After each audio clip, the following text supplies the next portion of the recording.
ಕಾಗೋಡು. ನಿತ್ಯ ಜೀವನಕ್ಕೆ ಗೀತಾ ದರ್ಶನ ಭಾಗ 12. ಇಂದಿನ ಸಂಚಿಕೆಯಲ್ಲಿ ದೃಪದನ ಮಗ ರಚಿಸಿದ ವ್ಯೂಹದಲ್ಲಿರುವ ಮಹಾರಥರು ಹಾಗೂ ನರಪುಂಗವರ ಹೆಸರುಗಳನ್ನು ತಿಳಿಯೋಣ. ಶ್ಲೋಕ 4. ಅತ್ರ ಶೂರ ಮಹೇಶ್ವಾಸ ಭೀಮಾರ್ಜುನ ಸಮಾಯುಧಿ ಯುಯುಧಾನೋ ವಿರಾಟಶ್ಚ ದೃಪದಶ್ಚ ಮಹಾರಥಃ.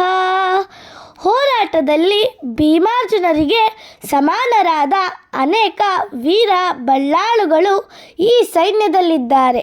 ಯುಯುಧಾನ, ವಿರಾಟ ಮತ್ತು ದೃಪದರಂತಹ ಮಹಾರಥರಿದ್ದಾರೆ.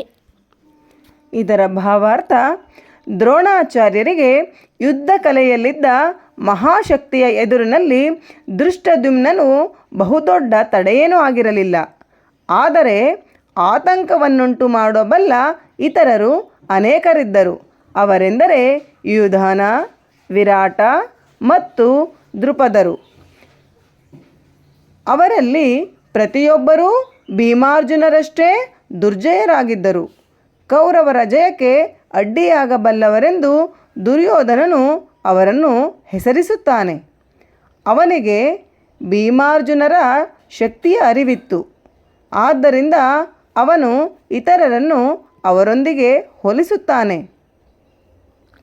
ಶ್ಲೋಕ 5.